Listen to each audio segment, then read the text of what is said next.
ਤੁਹਾਡੇ ਕੋਲ ਅੱਜ एक बड़ा अंदोनाक वाक़या पेश है तहसील मंडी बहाउद्दीन के इलाके ठट्ठा आलिया के अंदर साढ़े एक किसान भरा दा जिहड़ा जानवर है वो रात के अंधेरे दे विच ओहदा हवाना कट दिता गया है। दरिंदगी की एक ऐसी मिसाल है कि जिहड़ी अज तो पहला मेरा ख्याल है असां कदी सुनी भी नहीं और कदी वेखी भी नहीं है। मैं इस मौके के उत्ते बड़ा मशकूर तो ममनून हाँ साडे नाल अज मौजूद ने जनाब चौधरी शहबाज रसूल वड़ाई साहब। उन्होंने खसूसी तौर के उत्ते अज इस एक आम मसले के उत्ते इत्थे आके ते इन्हां किसान भरावां दे नाल ना सिर्फ उन्होंने हमदर्दी की है और असीं इंशाअल्लाह कोशिश करांगे कि इस जिहड़ा मामला होया इहदा पूरा पा कीता जाए। अज बहुत परेशान भी हाँ और लफ्ज़ां दा चुनाव करन च भी मैनूं बड़ी मुश्किल दरपेश आ रही है। अज सुबह जिस टाइम मैं अपना मोबाइल देखा तो यानी लाकनूनीयत की इंतहा हो गई है, फरौनीयत की इंतहा हो गई है। जड़ा ना सुनी ना सी कदी ना, लेकिन सुनन दे विच भी इस तरह का कदी वाक़या कोई नहीं आया जड़ा ना। तो उस टाइम तो मैं परेशान था। मैं सोचा यार कि लाजमी जाना चाहिए। क्यों कि मेरे को एक छोटी जी जिम्मेदारी भी है dairy and cattle farmer association की पंजाब की। तो मैं सोचा कि मैं मौके पर जाके एक तो मौका वेखा, दूसरा मौका वेख के तो हकीकत का पता लगे कि हकीकत की है। तो जिस टाइम आके इतने फार्मर्स के नाल गल हुई है पता लगा है कि किसी नाल कोई वैर नहीं, कोई दुश्मनी नहीं जड़ा ना, लेकिन फार्मर्स का कहना है वे कि यार तू वैसे लै जांदा गां चोरी करके लै जांदा मझ जड़ा ना, लेकिन इन्ना जुल्म तो ना करता कदी नहीं सुनिया। तो मेरे नाल इस टाइम मोहतरम साडे फार्मर साडे किसान औरंगजेब साहब यह वाक़या पेश आया डिस्ट्रिक्ट मंडी बहाउद्दीन की तहसील है फालिया और वह एक पिंड है ठट्ठा आलिया, वो पेश आया। तो इस तो पहला कि मैं उन्होंने तुहानू लैके जावां मैं रिक्वेस्ट करांगा जिहड़ा मुकामी साडे SHO साहब ने या जिहड़े साडे DPO साहब ने कि इन्हां दी मुलजम नूं फड़ के लाजमी जड़ा ना उन्होंने कैफरे किरदार तक पहुँचाना है।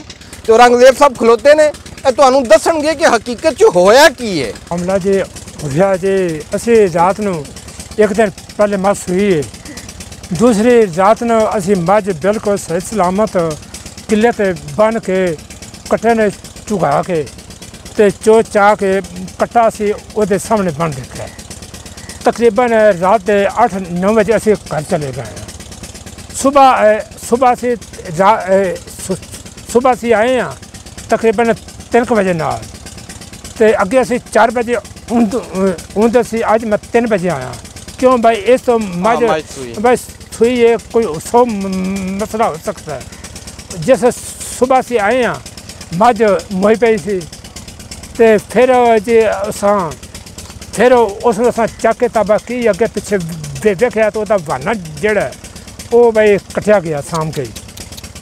तो उस तो बाद असा भाई पुलिस ने फोन किया सी ते फिर असा उन्हें कोई साढ़े नाल कोई की फिर असा 15 से कल की वो फिर भाई आए तो फिर जी उन्हें भाई अपना उन्हें कार्रवाई की तो फिर उन्हें पर्चा भी भाई कटिया जा FIR कटी रिपोर्ट कटी उन्हें जगह जिथे जालमा ने उस जानवर का हैवाना कटिया और जानवर जड़ा तुसी खून दे दाग देखते हो पे, यानी जानवर ने तड़प के अपनी जान दी है।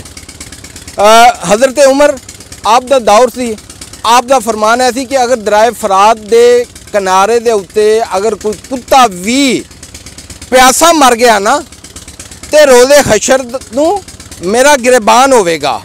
मेरे आका ने फरमाया, किसी ने पूछा या सैयद या रसूल अल्लाह जानवरां दी हिफाजत करिए, जानवरां दी खिदमत करिए तो केड़ा कोई सवाब लभदा है? तो मेरे तो तुहाडे आका ने आख्या कि बिल्कुल जानवरां दी अगर खिदमत करिए, उन्हां दा हक पूरा करिए तो इहदे इवज़ रब जिहड़ा वो सवाब बंदे नूं देंदा है।